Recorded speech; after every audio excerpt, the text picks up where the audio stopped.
In the countryside of the American Midwest, there is a saying that almost everyone believes: being lazy is the fastest way to fail. And if there was one person who believed this saying more than anyone else, it was Frank. That afternoon, the sun burned down on the wide cornfield. The ground was dry and cracked. The corn leaves were curled and weak, just like the people who depended on them. Frank was bending over a broken fence. His hands were rough and shaking from tiredness. His shirt was wet with sweat. Every time he stood up straight, he had to stop and catch his breath. Not far away, his son Leo was lying on a homemade hammock. He was wearing headphones. His eyes were half closed. He looked calm, as if the drought, the debts, and the future of the farm did not matter at all. Around Leo were many ropes tied together. Empty aluminum cans hung from them all over the field. A crow landed near the corn and tried to peck it. Leo did not open his eyes. He only moved one finger. Clang! Clang! Clang! The cans made loud noises. The crows got scared and flew away. Leo smiled a little. Frank stopped and looked at his son. In his eyes, there was deep tiredness and a quiet worry that Leo did not notice. Frank sighed. He wiped the sweat from his forehead and slowly walked toward the hammock. Each step felt heavy, like the ground was pulling him down. "Leo," Frank said in a tired voice, "are you going to come help me carry the fertilizer bags?" He looked at the noisy cans in the field. "Or are you going to lie there and play your can music all day?" Leo pulled down his headphones and smiled. "Dad," he said lightly, "this is called automation. Working smarter, not harder. Didn't you always tell me to use my brain?" Frank stayed quiet for a moment. Then he shook his head. "Using your brain is good," he said slowly. "But sometimes," Frank said slowly, "your brain cannot replace hard work." He looked at the cornfield. The corn was dry and dying, especially when the drought is killing this farm. Frank turned away and started to walk. Suddenly, he stopped. He began to cough hard and held his chest. Leo watched him. The smile on Leo's face slowly disappeared. That evening, the small house was quiet under soft yellow light. Everything was old, but clean and neat. It showed that this family was used to taking care of small things. Frank sat on the sofa. His face was pale. His breathing was weak. His wife, Sarah, sat close to him. She held his hand tightly.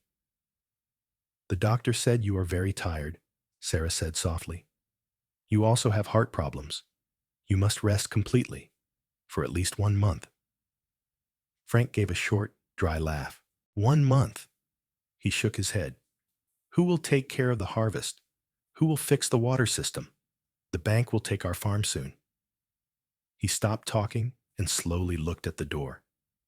Leo was standing there, silent, frozen. Frank looked at his son for a long time. Then he said in a low, heavy voice, "Leo, you will have to take over." The room became very quiet.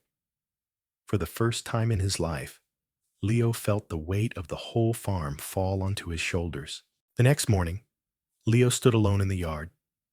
In front of him was the old tractor his family had used for many years. He turned the key. Cough, cough. The engine shook weakly and stopped. Leo tried again and again. Nothing happened. Angry, he kicked the wheel. The loud sound echoed across the empty yard. Leo bent down and lifted a heavy bag of fertilizer onto his shoulder. After only a few steps, his legs shook. The weight pushed him down. He fell to the ground. The bag hit the dirt with a loud thump. Leo stood up, brushed the dirt off his clothes, and looked toward the field. The water system was broken. Water sprayed up into the air and spilled everywhere. It was being wasted, while the corn plants nearby were drying and dying every day. That evening, Leo sat alone at the kitchen table. In front of him was a pile of red bills, electric bills, water bills, a bank loan that was past due. Leo lowered his head onto the table. For the first time, he understood something clearly. His intelligence alone was not strong enough to face real life. Night came. Leo sat on the front steps, hugging his knees. The air was cooler, but his heart felt heavy. Above him, the sky was full of stars. It was so quiet that he could hear his own thoughts clearly. Leo let out a small, sad laugh. "You're so smart, Leo," he said to himself. "But what about those smart bird traps? Who did they really save?" Images filled his mind. Frank coughing and holding his chest, his mother's tired eyes, the red bills, the dry cornfield. "You think you're different," Leo whispered, "but when it really matters, you can't do anything." Leo clenched his fists. For the first time, he did not feel proud of being smart. There was only one feeling left. If he did not do something soon, he would lose everything. Deep inside Leo, a new idea slowly began to grow. The next morning, Leo walked out of the grocery store with only a few items in his hands. The paper bag felt very light, just like the empty feeling inside him. Suddenly, a loudspeaker sound came from the small town square nearby. Leo looked up. A crowd was gathering around a large red banner.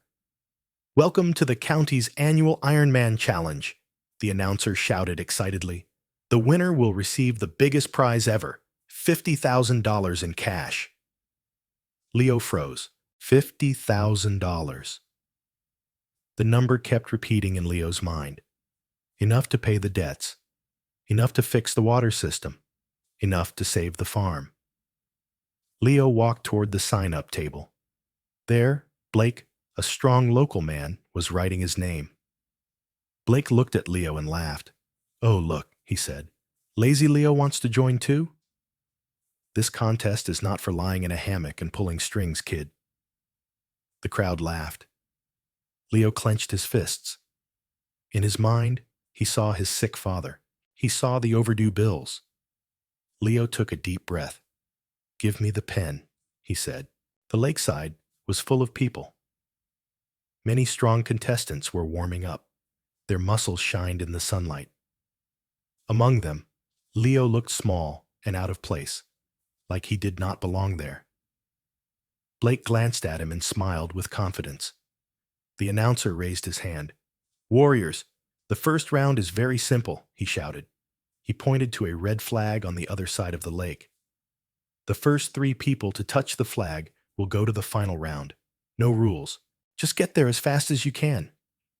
The whistle blew. All the contestants jumped into the water at the same time. They swam hard, like wild animals. Water splashed everywhere. Blake quickly moved to the front. Leo stayed on the shore. "Did that kid give up already?" Someone laughed. Leo did not look at them. His eyes moved around the lake. And then, he saw something.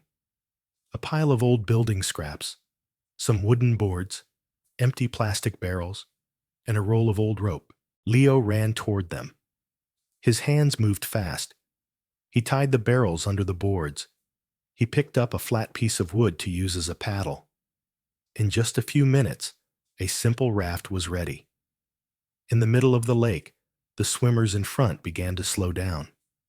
They were getting very tired. Leo pushed the raft into the water. He jumped on and started to paddle. The raft moved smoothly across the lake. Blake turned his head and breathed hard. "What the?" he said. Leo paddled with a steady rhythm. He passed one swimmer after another. When he moved past Blake, Blake stared at him in shock. Leo was the first to touch the flag. Blake came in second. Another man came in third. The people around the lake cheered loudly. Now, only 3 people were left on the open field: Leo, Blake, and another very big man. In front of each of them was a huge wooden block. It was square, rough, and very heavy. Just looking at it made people feel hopeless. The finish line was 200 meters away. The announcer spoke seriously. "This is the final round. Your task is to move this wooden block across the finish line. Over there is a tool area. Each of you may choose only one tool." The 3 men ran to the tools. Blake quickly grabbed a heavy metal chain. The big man chose a long metal bar to use as a lever. They began to pull with all their strength. Their muscles were tight. Their faces turned red. The wooden blocks moved forward very slowly over the rough ground. Leo stayed at the tool area. His eyes moved from the ropes to the carts to the levers. He knew clearly that he could not beat them with strength. Leo took a deep breath. In his mind, he saw his father lying weak on the sofa. He saw his mother sitting quietly beside him. He saw the dry cornfield. Then Leo stepped forward and chose a large, sharp axe. "Ha!" Blake laughed while pulling the chain. "Are you going to chop wood? Just give up, kid." Leo did not answer. He walked to his wooden block. Instead of pushing it, he raised the axe and swung it down. Chop! Chop! Chop! Sweat poured down his face. His hands shook. His shoulders hurt badly. But Leo did not stop. One by one, the sharp corners were chopped away. The wooden block slowly changed shape: square, then many sides, and finally, round. 1 hour passed. Blake was almost out of strength. Leo put the axe down. In front of him was no longer a square block. Now it was a rough wooden ball. Leo placed his hands on it and pushed. It began to roll. "Roll!" Leo shouted. The wooden ball rolled easily over the uneven ground. Leo passed the big man. Then he passed Blake. Blake stopped and stared. He could not believe his eyes. "He turned the obstacle into a wheel," someone shouted. Using his last bit of strength, Leo pushed the wooden ball across the finish line. He fell to the ground, breathing hard, but there was a smile on his face. The cornfield was still dry, but the feeling was different. In front of the house, a new truck was parked. Sunlight shone on its clean surface. On the porch, Frank sat in a wheelchair. He still looked thin, but his eyes were bright again. In his hands was a large check for the prize money. Sarah stood beside him and wiped away happy tears. Out in the field, Leo was no longer lying in a hammock. He stood next to a mechanic, both of them bending over the water system. Leo's hands were dirty with oil. His shirt was wet with sweat, but his eyes were focused and strong. "Turn it on," Leo said. The pump shook. Then strong water flowed out and ran along the dry corn rows. The corn leaves moved gently, welcoming new life. Frank watched his son for a long moment, then smiled. "People say laziness is the root of all bad habits," Frank said slowly. "But sometimes, if you are smart enough, and more importantly, if you have a big reason to fight, even the laziest person can find the smartest way to protect the people and things he loves." Leo looked up, wiped the sweat from his face, and smiled. This time, it was not because he won a contest. It was because he had become someone his family could depend on.